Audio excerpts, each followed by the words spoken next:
Hey, let's jump in. Good afternoon, good morning, good evening from the United States here, at least on my side. I'm joined by Vijay over in Chennai. Thanks everybody for joining us for the latest Congruent Webinar Series today. Today's webinar will focus on the challenges in compliance testing. I am, for those of you who I have not met in the past, Rich Grotto, Senior Vice President of Enterprise Sales at Congruent. While I am new to Congruent, just about 5 months in, I've spent the last about 25 plus years in the financial services arena, mainly in the retirement space, including various types of roles at Census, SEI, PCS, and more recently, FIS. Before we jump into the content and formally introduce Vijay, a couple housekeeping items that I'd like to mention. Excuse me. Firstly, the webinar is being recorded. We will send a thank you note and a link to the recording probably Monday. Give us a little time to get it, cleaned up and shipped out to you guys. And then you should be able to share and view the webinar at your leisure. Secondly, everyone is set up on mute to avoid any disruption. And lastly, and as a follow-up to that, we will be taking questions at the end of the webinar. So there is a Q&A button. Those of you not familiar with Zoom, down at the bottom there with the little question mark and the little dialogue box. Please use that to submit your questions. You can submit them throughout the discussion and we'll run through them at the end. All right, so let's get to the main event, I guess. As you all know, joining this call, compliance testing is one of the most important, yet one of the more complex and cumbersome processes in your daily life as a retirement plan administrator, record keeper, TPA. Administrators often face these challenges. Many of the challenges involve seasonal workload of employees, overall process effectiveness, and leading to employee overload and potentially a poor plan sponsor experience. Today, we'll cover and discuss some of these challenges and some of the best practices that you can employ to make the process a little bit smoother, and some of the strategies we have employed to address these challenges. So now I'd like to introduce my colleague, Vijay, who is a resident plan administration and operations guru here at Congruent. Vijay came to us just a couple months ago, but has over 22 years of experience in the business operations space. He has led delivery operations, transformation initiatives at companies like Cognizant and Hewlett Packard. As head of our plan administration outsourced services, Vijay focuses on business transformation, operational efficiencies, and enhancing the client experience in specifically the retirement services industry. He holds an MBA from the University of Madras and is IFRS certified, showcasing his expertise in financial management and compliance. Vijay, welcome to today's webinar. Would you please say hello to our guests? Thank you, Rich. Good morning, good afternoon, good evening to all of you. It's a great pleasure to be part of this webinar, and on top of that, being associated with Congruent for the last few months. I think Rich did a detailed introduction about me. So over the next 40 odd minutes, we're going to discuss some of the challenges in the compliance industry.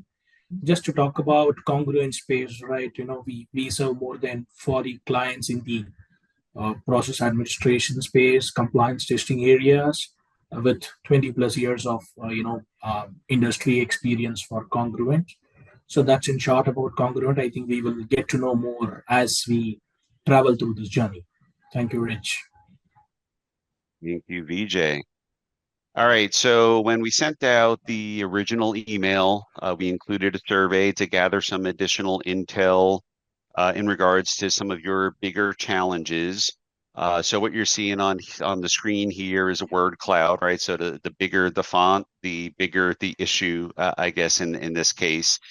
And as you can see from the font, right, it's close, but increased workload is number one on the list. About 43% or so of respondents mentioned the increased workload, followed by the managing of data scrubbing and payroll calculations. And thirdly, funding trained resources and retaining those resources. So we'll get into this a little bit more, but wanted to provide that sneak peek of some of the challenges. And this is directly from your responses here. So Vijay, I'm going to turn it over to you and ask a couple questions, put you on the spot here. So number one, I guess, what have you heard, right? Only a couple of months into the gig here at Congruent, but you've spoken with many clients internally as well and done a whole ton of research in regards to compliance testing and plan administration. What are some of those major challenges administrators face when performing CT? Yeah, so it actually resonates very well to the survey respondents' comments earlier that you put up on the screen, Rich, right? So the common challenges that I've heard, and I've also heard it from our customers on our internal teams, is the seasonal workload, challenges about huge data crunching, scrubbing, and in terms of the CT space, especially during the peak CT season, right? And the biggest challenge that we are facing as an industry, it's an ongoing challenge for all of us, is how do we retain and attract top talent in the CT industry, because this is a kind of a niche area. It is not a direct plug and play kind of a service, because a CT administrator has to go through a long learning curve, get to understand the nitty-gritties and the associated legislative procedures before they can actually get into the core compliance testing, right? So managing the talent, harnessing the talent becomes one of the key uh, industry objectives as such. Uh, this is a common challenge that we have come across, and especially with baby boomers retiring, there is a big gap in the talent. And also we have some technologies which are kind of phasing out, so there is a huge ask for updating our technology, getting better at plan sponsor experience, and all those stuff are a combination of challenges, Rich. Okay, sure. Yeah, we're not as an industry, we're not spring chickens anymore, right? Yes. So that retiring baby boomers, right, leads to that talent gap. Great intel there, Vijay. So moving over more to the regulatory side, as we all know, Secure 2.0, a whole bunch of it went into action this year, 2024.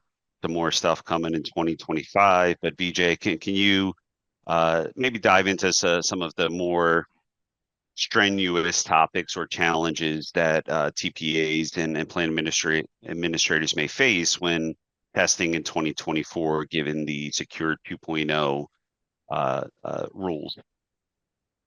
That's a great question, Rich, right? I actually broke it down into two parts, did some research, and picked up few pointers, right?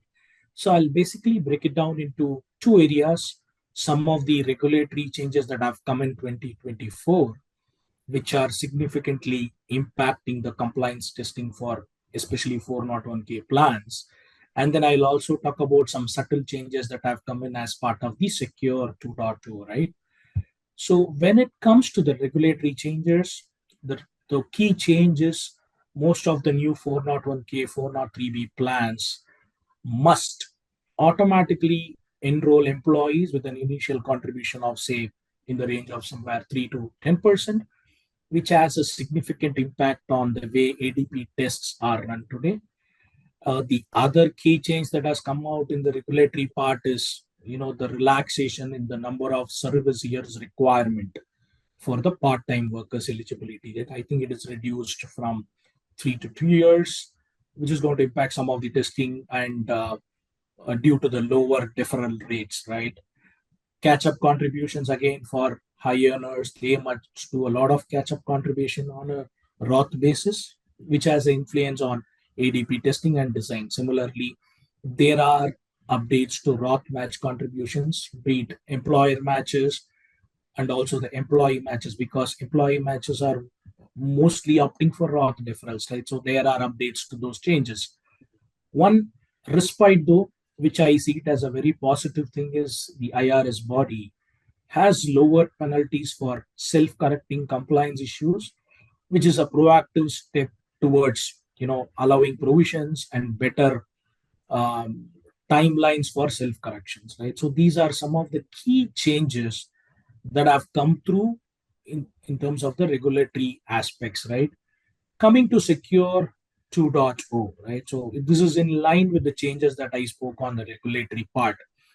Small employers, I think they have a big relief now because they have some automatic enrollment that is exempted from ADP and ACP testing. So they don't have to go through the pain of those ADP ACP test failures like they used to go through in the past, right?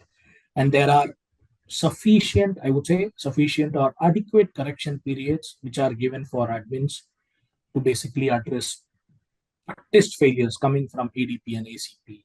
And then part-time worker relaxations, we spoke about it when it came to the regulatory part. There is some relief for top-heavy testing, especially for the small business firms, which gives them some respite from doing complex top-heavy testing requirements, right? And the contribution changes on Roth and matching contributions have its own impact both on the upside and the downside in ADP and ACP. I think most of these involve or revolve around what kind of impact it does on the overall CT cycle, how it helps the plan sponsors to quickly recoup once their primary test fails, right? What are the mitigating actions? How can they get back to on track and fulfill those requirements within the CT window? I think that's where these key changes are going to have an impact. Sure, sure. Yeah, and then for once, right, some of the new rules and regulations kind of make it easier in some occurrences, right? Not always, right, and not quite often, but that's some of the upside there. Looking ahead in 2025, Vijay, right? So like I mentioned, Secure 2.0, there's some new provisions coming into play effective January 2025. What do you see on, looking ahead into the future for next year? One thing is for sure, I think we can expect more regulatory changes coming our way, including the 3 mandatory Secure 2.0 provisions that will come into effect in 2025. One thing to talk about the industry, I think the dimensions are changing. There will be more use of automation and AI. Like there is more infuse of automation, there's going to be equal amount of scrutiny and attention on additional cyber security and related controls, because data integrity and sanctity is very important, because we deal with a lot of data and a lot of personal data as well, right?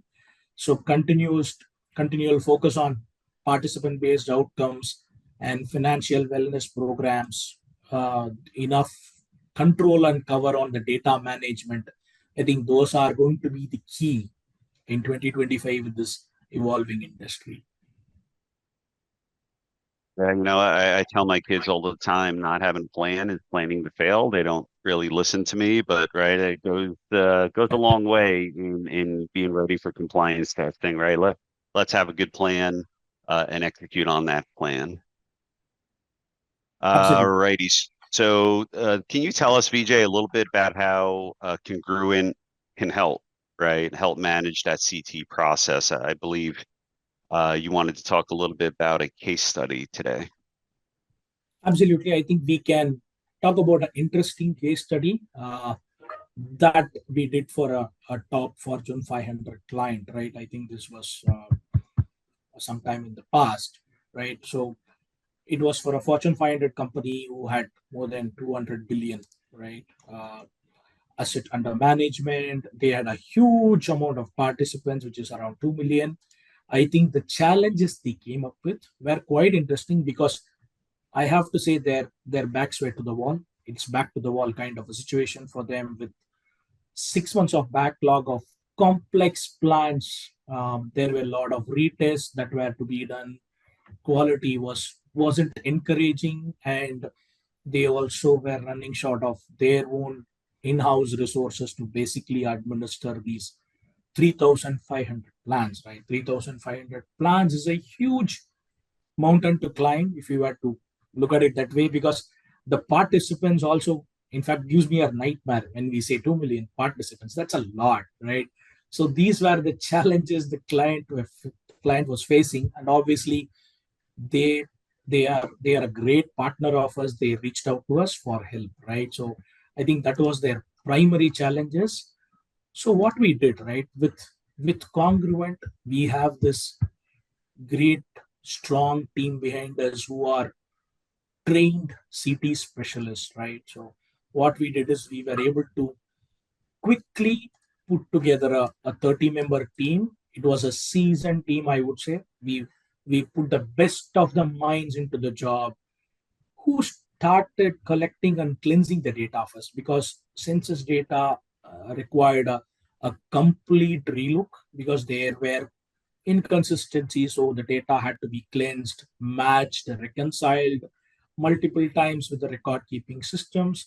And then we did all those, interesting testings, right? ADP, ACP, top heavy tests, looking at HCE contributions. So there were a lot of failures, right? When we run those tests, I think we gave a consultative recommendation to the client to alter contributions, in some cases to process refunds, so that we are able to manage or match the HCE and non-HCE contributions. Collectively, all these efforts helped us meet all our compliant requirements.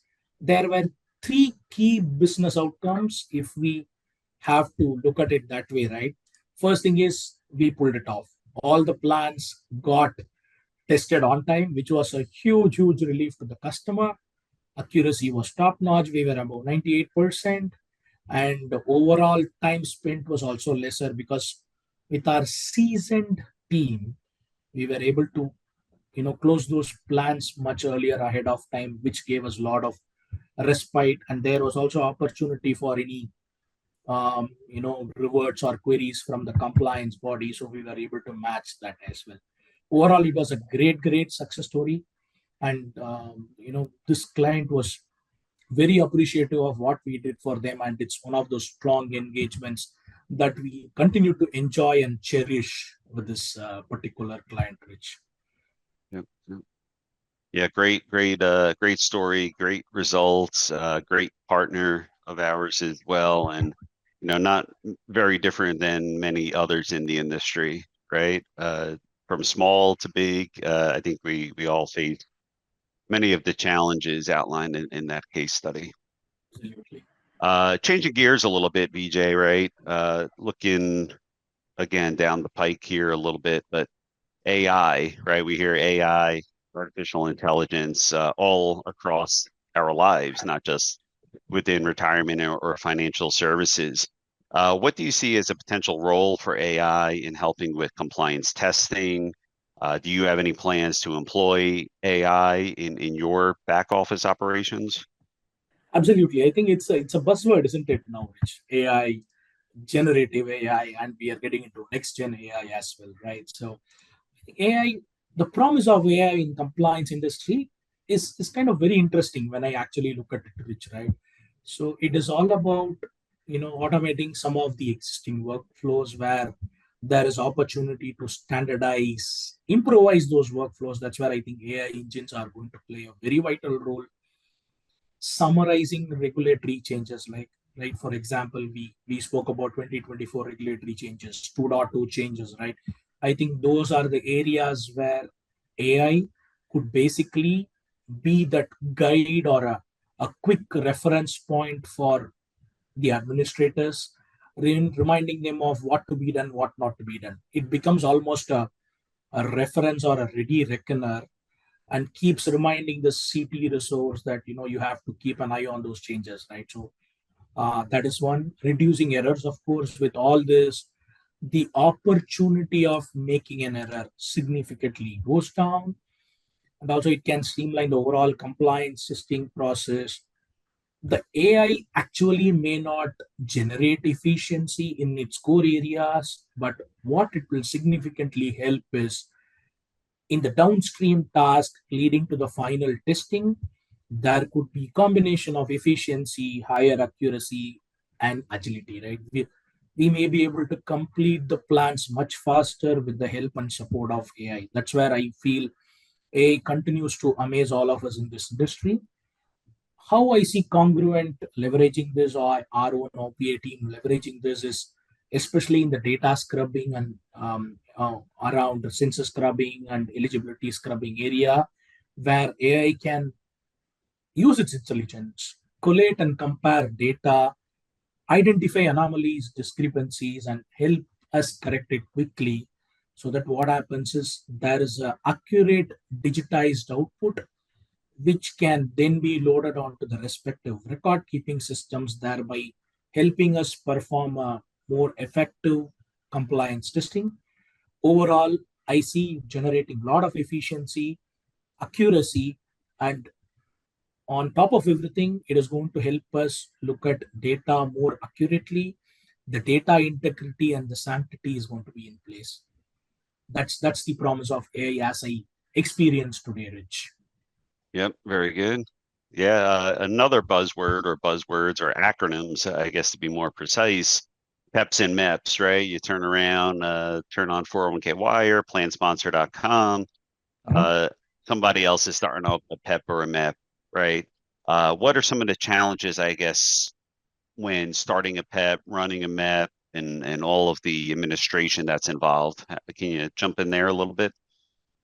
Of course, I can, because I see that in 2024, I see a lot of major players doing this PEPs and MEPs kind of administrative service, right?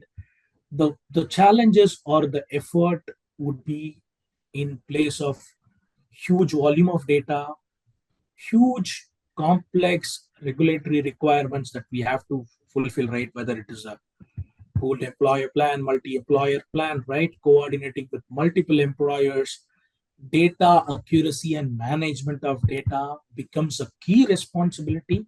And I'm sure most of the TPAs or the plan sponsor have lot of fiduciary responsibilities as well, because PEPs and MEPs come with unique policies and procedures as well, right?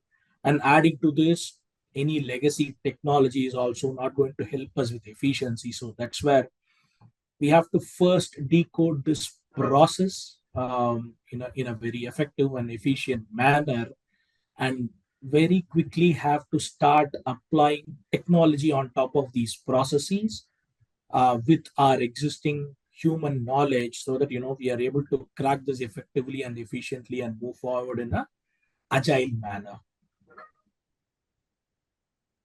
Very good. One last question I have for you. There's a few lining up in the Q&A panel, but one last one for me, Vijay.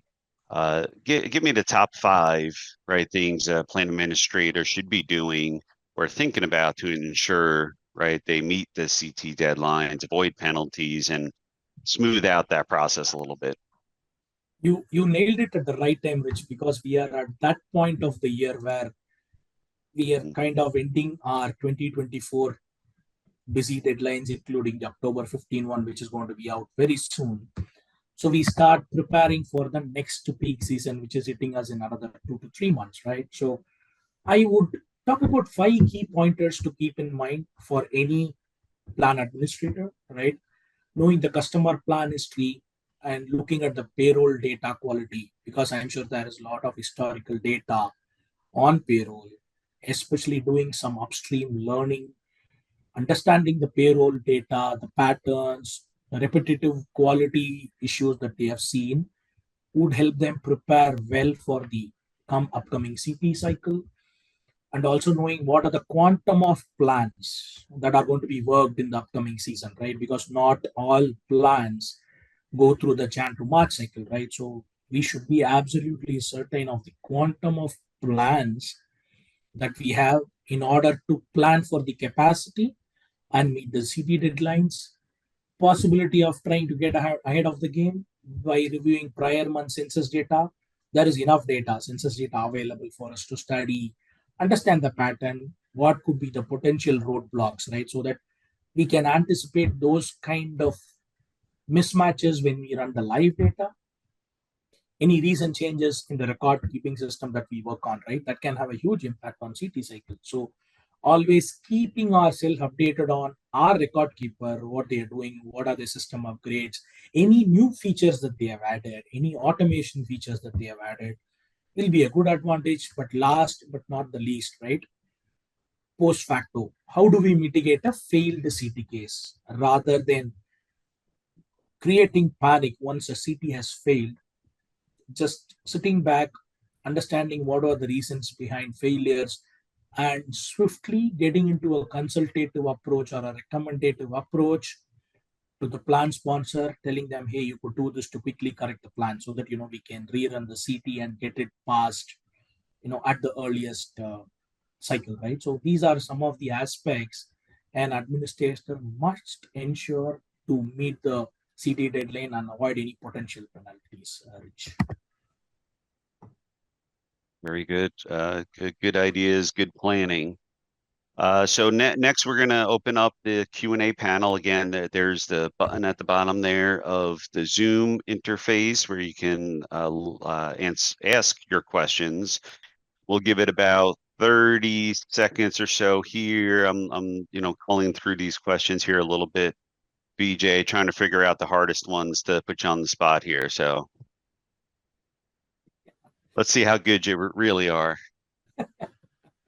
And I'll try. All right. So let's see. First one here. I think this ties back to a comment you made earlier, Vijay. How do you train your employees to handle compliance testing? I know we have a great program here, but can you explain how we train new people and current people? It's one of my favorite spots, Rich. I would happily say that, because CT as a service, right? It's not something I told this earlier as well. It's not something like a quick train and deploy onto production, right? So a typical resource goes through a very in-depth training program spanning across a 3 to 6 months, where they go through a staged learning process, right? More than training, I would call it as a staged learning process, especially for activities like compliance testing or 5500 and trust accounting reconciliations, right? So all through this training, they come across various scenarios, various plan types, which is imparted through combination of theory and some mimic practical experience, right? There are specific milestones, toll gates, and assessments to judge and assess their learning. If there is any retraining required, we do that and then get the person on board, right? So before they actually start working live with any client, they go through this training program, and there are also specific buddy up sessions where they sit with another experienced administrator and get a feel of how things are before they start working on live plans, just to strengthen our output, right? When they start doing live plans, those plans are audited by a seasoned person before they are actually put onto the final system, right? So that is the level of training that we invest and impart for the CT administrators, so that they are able to give a quality output to our end customers. Yeah, and I think that's really important, right? So we're training our employees to know what actually goes into a testing result, right? I'm pretty sure I heard somewhere we train them to use Excel to run a compliance test, right? So they know what the data, the sniff test, if you will, instead of just pushing buttons, right? I found that very impressive when I first joined Congruent here. It's a great program, and we're producing great results so far. That's true, Rich. All right. Another question around quality control. What sort of quality control procedures do you have in place? How do you avoid mistake? We are Right. So human, right? yeah, they are human, absolutely. Even though we have the technology aid in this modern era, this particular space, as I told multiple times, is very niche. It requires a lot of knowledge and analytical skills. So typically, I'm going to be a bit tactical here, I know, on quality part, but we can explain how it's done. Uh, Normally, administrator, when they start working on live plans, at least for a good amount of time, when they go through the first cycle, all their plans are audited by a seasoned professional. It could be their subject matter expert or a lead on top of them who audits their plans before they are closed with the CT process, right? So that's how the quality is done through these periodic assessments as well, including the quality audit results. What happens is we judge their quality. Somebody is assuring 100% quality consistently, then that person kind of gets a graduation or an elevation, where they are allowed to operate independently and their quality audits goes down as a sampling mode, right? This is the kind of a quality framework that we have incorporated for all of CT processes, and a similar approach for the transactional ones as well, Rich. Very good. A couple more coming in here. Does Congruent require its clients to use certain software in order to partner? The way we do it is, we utilize whatever is their client software, and during onboarding we would request them for specific user access logins, and we directly work out of their environment through a VDI or a remote desktop or a Citrix connectivity.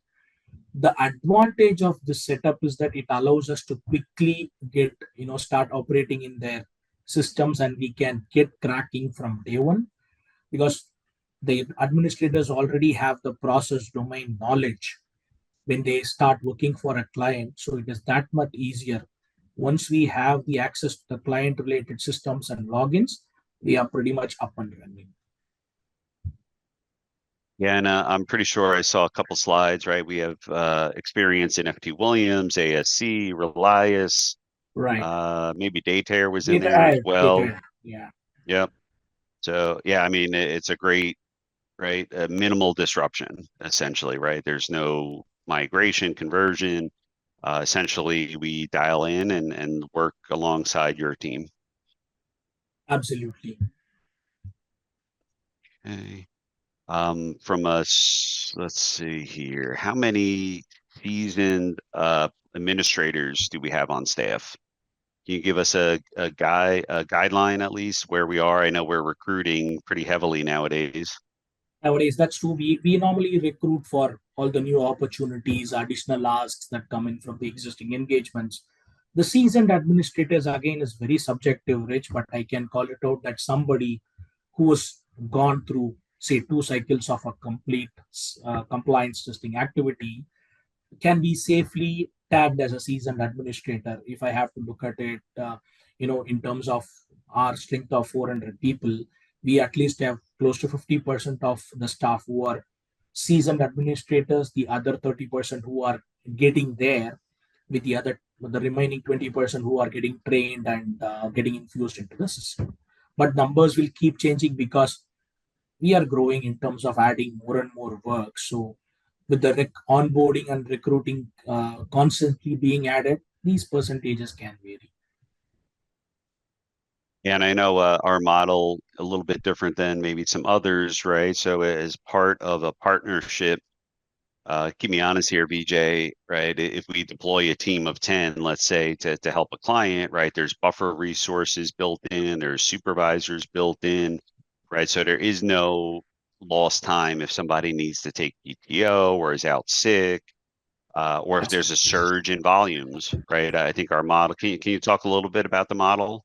Absolutely. So what happens is we kind of operate in a FTE based model where there are certain minimum number of people that we have to deploy for the project, but there is always cover for any shrinkages, unforeseen absenteeism. That's why we have some floaters, and also there is a supervisor or a lead for every engagement who's a seasoned professional, and they can also pitch in and support on the core activities, production, depending on the need, right? So that's how Yeah. we planned it for any engagement, and that has been found to be working well for us till date. Yeah. Yeah, and I'd say another value add, right? Our team, right? We deploy a team for a particular client. That team is dedicated to that client, right? So they learn and grow alongside the client, uh, and just have that partnership, if you will, that camaraderie with client, and that dedicated because they're working with them every single day. Absolutely. It's like an extended team of client sitting on the other side of the world. That's how we see Yep, them. They are yep. as good as their own employees working in their network. Nothing gets outside of their network. We get in, we do the work, and we get out, right? So that's our model. And these people are dedicated to those respective engagements. And customers also like that, right? Because they see us as part of their family, and it's like they see everybody as one team. So there is a lot of camaraderie and emotions, right, when it comes to that. So that's why you see seasoned players, so attached to those particular engagements or customers. Sure. Yeah, and you sort of alluded to a little bit, right? I forget the wording you used, but right, our team, the majority of our team is in Chennai, India. So it's approaching midnight, or it's just beyond midnight for you. So thanks for staying with us, Vijay.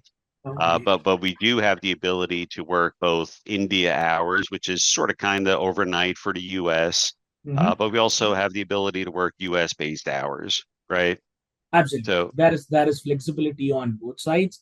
In fact, now I'll be more than happy if given a chance to just walk around the floor and tell you how many lively people are now working for the customers on payrolls and loans and distributions, right? So it's a happy bunch of group.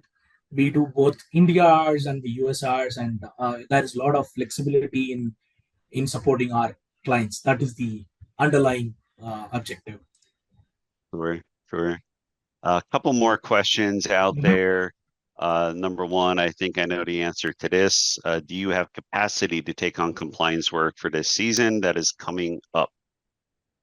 The answer is yes, right, Vijay? Yes, all we can do is get into a quick discovery with the client, understand their quantum of plans. As I told you, I would start planning with the quantum of plans, complexity level of the plan, so that we are able to arrive at the right capacity, what kind of technology interventions or automations that we can bring in upfront, right? Because one thing which I wanted to reiterate here, right?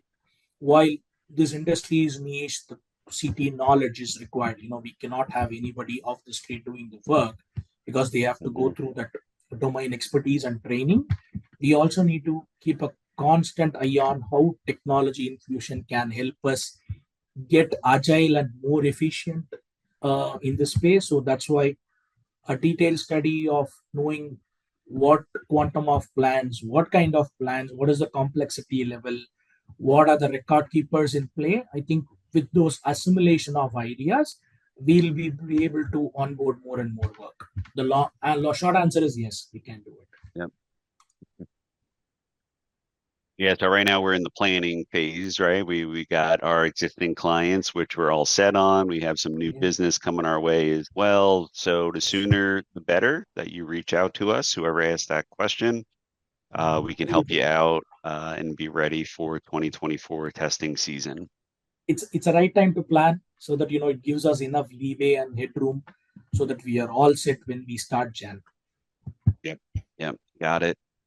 Let's see. One more question here.